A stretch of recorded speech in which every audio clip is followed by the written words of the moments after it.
Eu sou a Mona Lisa Perrone e esse é o Item Mais da CNN. Coronavírus. Do novo coronavírus. Covid-19. Novo coronavírus. Do novo coronavírus. Do vírus. Coronavírus. Do novo coronavírus. Coronavírus. Você que tá aí me ouvindo, eu tenho uma pergunta para te fazer. Mas responda de verdade. Eu não vou ouvir a resposta, mas responda para si própria, para si próprio.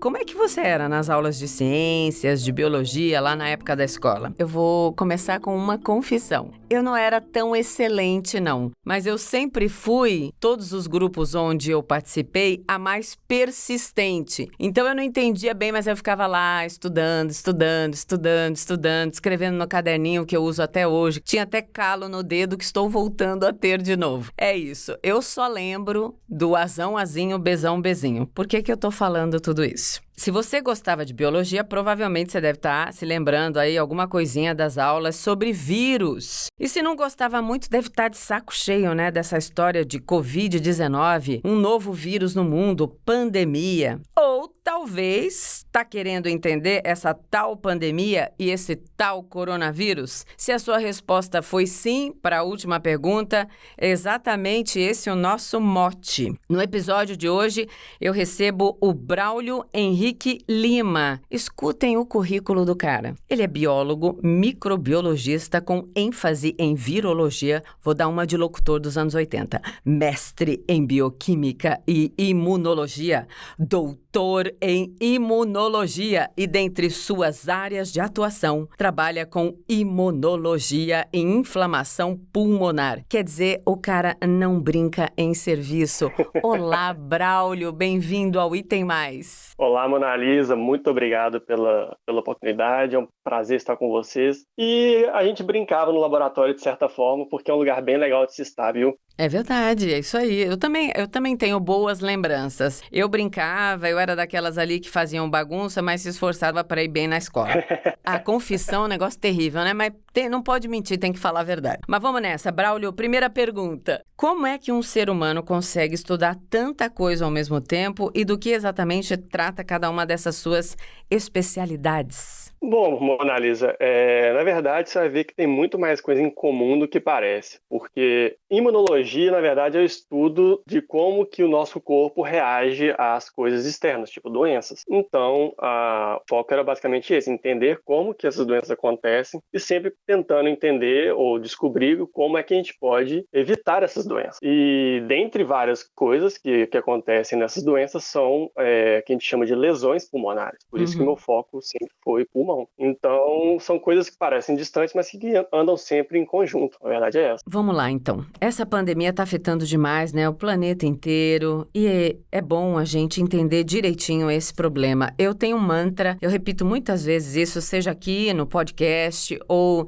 na TV, durante o jornal que eu apresento, o Expresso, que informação é proteção. Eu sempre tive isso na cabeça e acho que esse é um momento derradeiro para a gente, de fato, introjetar isso, né? Que informação, ela realmente pode fazer toda a diferença. Sim, sim. Bom, a gente saber o que é que a gente está vivendo é muito bom e é por isso que você está aqui hoje, para nos ajudar, tá? Já estou fazendo aí o papo reto que essa é a sua função. Então, para começar, o que é exatamente um vírus? Como é que ele se forma? Como ele aparece? Como é que ele aparece é uma dúvida que a gente tem até hoje. A gente não entende muito bem como que o vírus surgiu primeiramente no mundo, lá nos nossos milhões de anos atrás. Mas um vírus nada mais é, assim, a grosso modo falando, que um pacotinho de DNA ou RNA, ou de material genético, né, na verdade, e um conjunto de proteínas. Alguns podem ter uma membrana de lipídio em volta ou não, mas isso é mais característico de cada vírus. Mas, a grosso modo, é um material genético com proteína.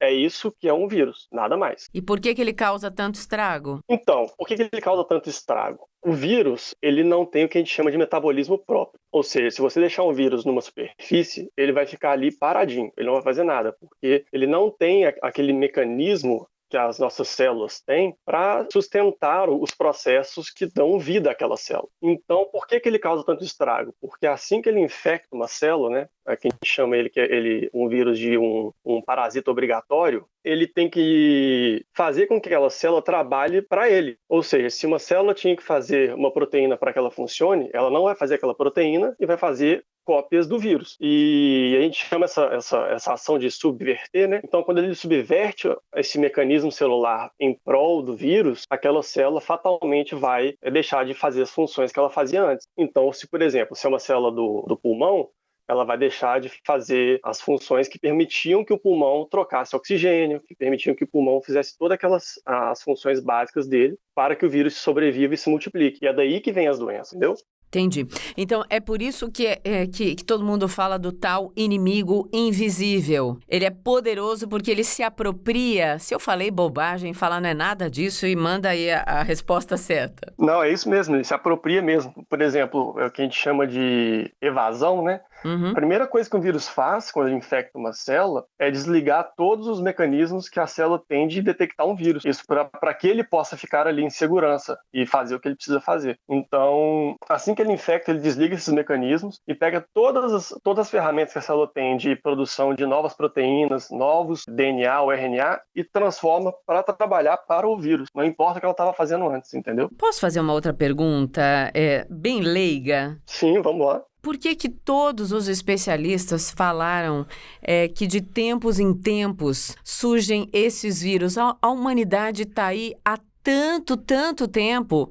Por que é que a gente já não tinha resistência para esse coronavírus que está causando? O que aconteceu? Então, a gente está aqui há tanto tempo, e há tanto tempo vem surgindo doenças novas, e vão sumindo também, e a gente às vezes nem sabe que existiu. A questão é que, quando o vírus ele se multiplica, podem ocorrer, por exemplo, erros naquela cópia do vírus. E aí acontece de surgir uma variante nova desse vírus. Essa variante ela pode ser tanto super danosa, como, por exemplo, o caso do Covid, como ela pode ser uma cópia que não faz mal a ninguém. Então, é por aleatoriedade da biologia mesmo que isso acontece. E essa é a tal mutação? Essa é a tal mutação, exatamente. Então, quando você tem uma mutação, pode surgir uma variante do vírus que não faz mal a ninguém e pode surgir uma variante do vírus que é extremamente perigosa. A questão é que quando um vírus não é perigoso, vamos falar assim, pode ser por vários motivos. Primeiro, porque ele não consegue infectar ninguém, então ele não causa doença. Segundo, que ele é um vírus que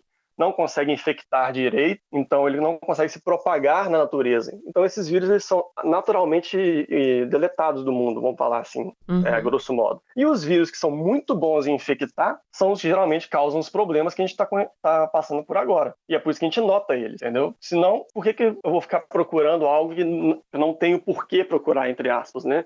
Vamos falar assim. Então é mais ou menos por esse caminho que a gente trabalha. Quando a gente vê uma doença, é porque ela apareceu pra gente, não é que ela surgiu do nada, aquele micro-organismo surgiu do nada. Ele já estava ali, a gente só não percebia ele, ou ele não causava mal o suficiente pra gente. Então, sobre o novo coronavírus, ele estava nos morcegos, ele estava nos animais, ou isso também é balela? Tenho ouvido tanta loucura sobre isso, cada um fala uma coisa. A questão do surgimento do coronavírus ainda é um pouco misteriosa, mas nós já temos algumas dicas de como é que isso aconteceu. Eu vou começar um pouquinho de história para a gente entender como é que isso tudo acontece. Eles são bem recentes na história, o nosso entendimento desses vírus. Se não me engano, é por volta de 1960 que eles ganharam uma classe na classificação de vírus. Eles se tornaram um grupo de vírus, vamos falar assim. E o entendimento de coronavírus surgiu ou cresceu a partir da SARS de 2002. Até então, era um vírus extremamente que infectava animais silvestres e cachorros. E com a SARS, né, do problema da síndrome nos humanos, os pesquisadores começaram a olhar para essa classe de vírus. E aí descobriu-se que, na verdade, o coronavírus infecta tudo que é vivo, desde morcego, cachorro,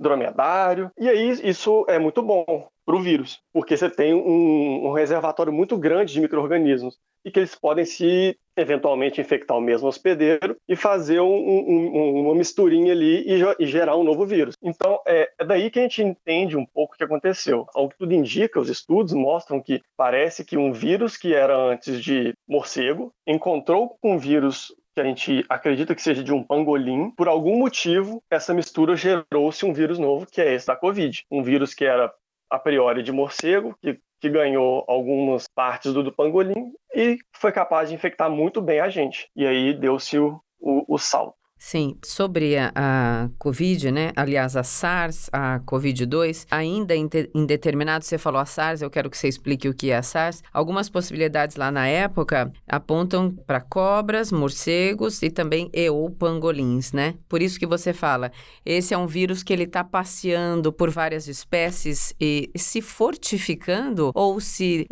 transformando, eu não sei exatamente qual que é o verbo ou se são esses dois. Traduz aí na biologia acessível para gente. Braulio. Para que esses vírus se recombinem, que seria o termo mais correto, você precisa de alguns fatores, como, por exemplo, a aglomeração de indivíduos que são acometidos por esse vírus. Então, por exemplo, quando eu falo que um vírus veio do morcego, é fácil de entender porque os morcegos têm esse hábito de se aglomerarem. Eles ficam em conjuntos nas cavernas para dormir e tudo mais. Já os pangolins são um pouco diferentes. Eles não têm esse hábito tão comunitário. Então, a gente não sabe se ele se passeou pelos animais, pela floresta que eu ia falar, e infectou um humano, ou se o humano teve contato com um morcego e com um pangolim, e esse humano foi a fonte dessa mistura, entendeu? Isso a gente não consegue entender ainda, de onde que veio. Provavelmente daqui a uns anos, não sei quanto tempo, com estudos e uma maior triagem de animais, a gente consiga talvez achar um vírus muito parecido com esse que infecta a gente nos animais selvagens, ou se não, se a gente nunca encontrar, o mais provável é que nós humanos mesmo fomos o reservatório dos dois vírus e ele se recombinou na gente e a gente foi a espécie zero, vamos falar assim, que desenvolveu esse vírus, né?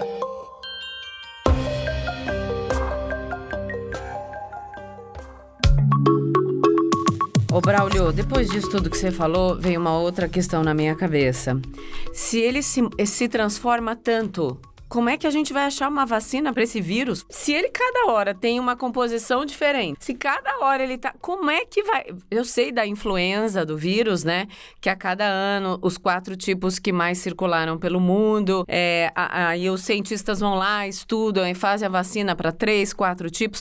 Mas se o coronavírus tem essa potência toda de transformação, como é que o mundo vai achar uma vacina para um treco desses? A questão dele mudar não me preocupa tanto no momento. Mas sim a questão de achar a vacina. Porque uma vez que a gente acha a vacina, o mecanismo de como é que a gente consegue neutralizar o vírus, mudar o alvo da vacina é fácil. Tanto que a gente faz isso para a influenza já, atualmente. Então, o problema maior do Covid, do SARS-CoV-2, que é o nome do vírus é esse, é que a gente não tem uma vacina ou um protótipo de vacina que possa ser mutável. Então, isso é só com estudos. Isso, infelizmente, é com estudos e no ritmo certo, porque fazer uma vacina que é mais danosa para a gente é muito mais fácil do que uma protetora. Então, isso vai demandar um pouco de tempo, conhecimento, esforço da comunidade científica para achar uma maneira de fazer um alvo que se possa tornar uma vacina que proteja contra esse vírus. Uma vez que a gente ache isso, se daqui 2 anos o vírus mudar, a gente muda a vacina, igual a gente muda para a influenza no caso, uma comparação, e vai ser tranquilo. Então, seria esse o meu pensamento no momento. Ô Braulio, a família do coronavírus já está aí há um tempão, né? Quantos são, a gente sabe, e que doenças a família já provocou? Você falou da SARS, né? Lembra pro pessoal, sigla é muito ruim da gente entender. SARS, na verdade, é uma sigla que significa Síndrome Aguda Respiratória, é isso? Respiratória Aguda, isso. A SARS em inglês, do Severe Acute Respiratory Syndrome. Então, na verdade, é mais uma síndrome do que uma doença, porque ela é um conjunto de fatores, né? É uma infecção que causa um conjunto de fatores que desencadeiam essa síndrome. Além da SARS, né, que foi o SARS-CoV-1, no caso de 2002, a gente teve o tal do MERS, que é uma síndrome respiratória do Oriente Médio, porque ela foi detectada na Arábia Saudita, que é bem similar à SARS, a SARS chinesa, mas que nesse caso no Oriente Médio. E além dessas duas, que são as mais marcantes, também temos alguns outros coronavírus, mas bem mais simples, que causam resfriado do dia a dia. Então, quando você vê aquele mal-estar, aquela tossezinha chata, é um coronavírus provavelmente que está te infectando. E é um resfriado. Uma coisa bem simples. Então seria isso. Os coronavírus humanos, se não me engano, são 8 desses coronavírus, dos quais 2, agora 3, são os mais perigosos, que é o que a gente conhece. O da SARS, o da MERS e o da Covid. O resto são resfriados bem simples. Dá pra gente vencer esse coronavírus? Fala bem a real. Ou é um aprendizado que vai demorar muito tempo e vai ser muito doloroso? Eu tô falando em relação às vidas. Vamos, Analisa, eu acredito, penso plenamente que a gente vai passar por isso, a gente vai conseguir ganhar essa batalha, vamos falar assim. Eu não estou dizendo que vai ser fácil e nem que não vai ser doloroso. A gente tem exemplos mil de pandemias mundiais que a gente se deu bem. Por exemplo, a mais marcante que eu me lembro aqui agora tem o HIV, que nós conseguimos sair relativamente bem com as políticas de saúde pública. Tem a questão da tuberculose, tem a questão do sarampo. São doenças que a gente, da poliomielite, inclusive, são doenças muito graves também, que a gente se deu bem. E a própria influenza é um exemplo, assim, sensacional para dar. Até pouco tempo atrás, em 1918, a gente teve uma pandemia seríssima, que o mundo passou por ela. Mas o mundo não era assim, né? 1918 para cá é um tipo de ser humano. A nossa vida, ela é toda globalizada. A gente está o tempo inteiro indo e vindo, viajando, tocando em coisas, falando com pessoas.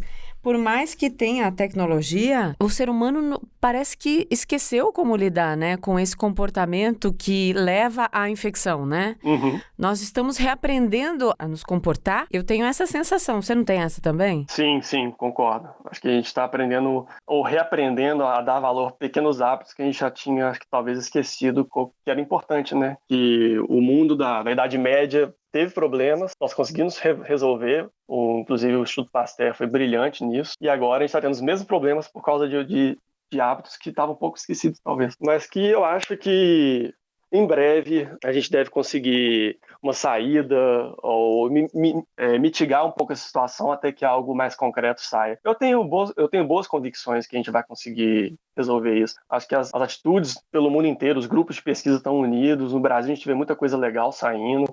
Vocês mesmo até entrevistaram o Rafael um tempo atrás. Acho que lá tá fazendo um trabalho bem legal. Aqui na França também, que eu tô aqui na França no momento, né? Tá tendo muita coisa legal aqui também. Então acho que em breve a gente deve ter alguma coisa interessante saindo. E de maneira global e em conjunto, que eu acho que estava faltando um pouco também na ciência. O que é breve para um cientista, para um pesquisador? O que é breve? Breve. Fala aí logo, que eu já sei. Eu tô trabalhando direto há meses, sem folga. Já fala o que é breve aí, que é para eu me preparar, porque jornalista tá enlouquecendo de tanto trabalhar. E não tem outro jeito, a gente tem que trabalhar, né? Óbvio. Sim. Eu acho que breve seria os próximos, talvez, 6 meses a um ano. Eu quero estar errado, na verdade. Mas, bom, enfim, é difícil falar no momento. Não dá para cravar um momento exato, um tempo certo. É porque a gente nunca vive, eu nunca vivi esse tipo de coisa, né? Ninguém aqui que tá ouvindo a gente viveu por esse tipo passou por esse tipo de situação. Em que a gente precisa de uma resposta para amanhã, né? Não é para ontem, não é para daqui 5 meses, é para amanhã. Os problemas estão aqui na nossa porta, né? Mas eu acho assim que uma resposta contundente, firme e certeira, eu chuto um ano mais ou menos. Eu quero que isso seja mais breve, mas eu não consigo falar menos do que isso, não.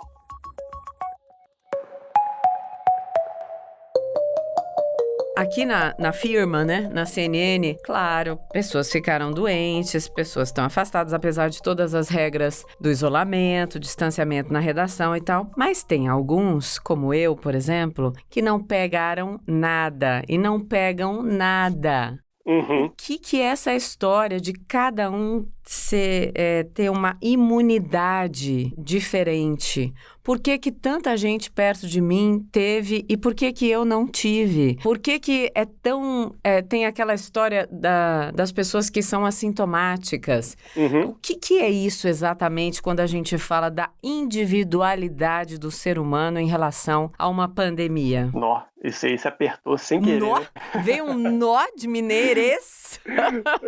Foi. Monalisa, eu acho que isso varia de pessoa para pessoa por uma série de razões. Fala algumas. Acho que a primeira que a gente pode pensar assim de cara, para uma infecção ser bem sucedida, seja por bactéria, por vírus, por fungo também, existe uma que a gente chama de carga microbiológica, vamos falar assim, ou carga viral, carga bacteriana, mínima. Então não é porque você entrou em contato com um vírus que você vai desenvolver necessariamente aquela doença. Você tem que ter um mínimo de partícula viável, capaz de causar uma infecção, para que você tenha essa doença. Então, às vezes, você já pode ter tido contato com o vírus e nem sabe, mas numa carga tão pequena que o seu corpo conseguiu eliminar ela. E isso já pode ser suficiente, inclusive, para que você desenvolva uma imunidade. Outras pessoas, por algum caso, podem ter tido contato com uma carga muito grande e veio desenvolver uma doença, às vezes até mesmo mais séria. Então, assim, essa seria uma primeira possibilidade que eu consigo pensar. Sim. Assim, cara. Uma outra coisa que a gente pode pensar, vai depender um pouco mais mesmo, do como o sistema imune daquela pessoa funciona. Tem a ver com o nosso histórico? Por exemplo, pessoas que ficam muito doentes, que caem direto por causa de resfriados, gripes, outras coisas.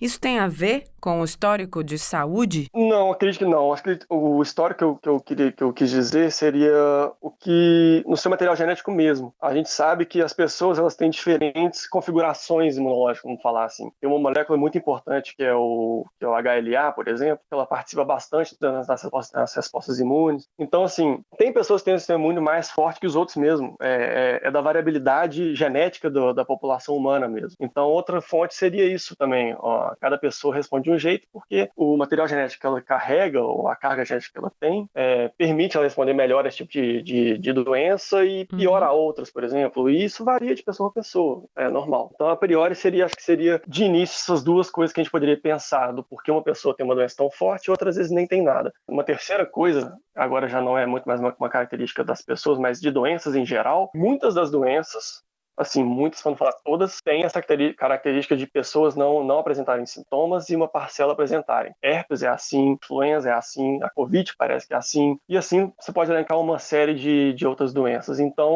é uma coisa natural isso, e tem um componente que eu acho que varia de pessoa para pessoa também. Ficou super claro. Braulio, obrigada pelo papo. Foi super esclarecedor. Perguntei muita bobagem? Não.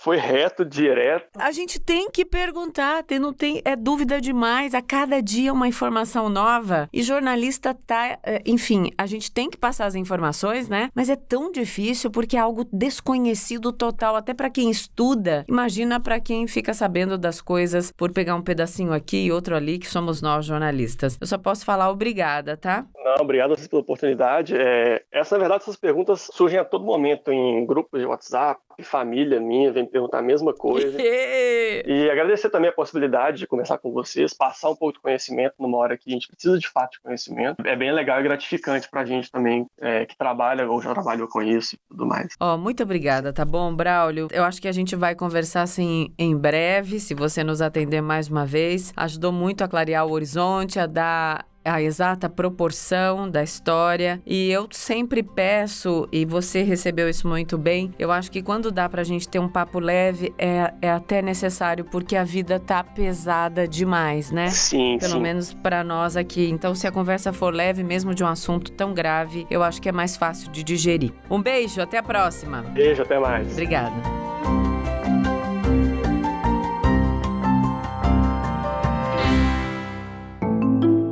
É isso então, começando a semana, uma semana que é mais diferente por uma galera, por causa do feriado amanhã. Pra mim não, vou trabalhar normalmente, então se vocês ficarem com saudade dessa pessoa, podem ir lá na TV, na firma, na CNN, ver a programação, Expresso, CNN, enfim. O podcast, o Item Mais, volta na quarta-feira com mais papo, tá bom? Então, a gente se vê na quarta. Não, a gente se ouve na quarta. Beijo.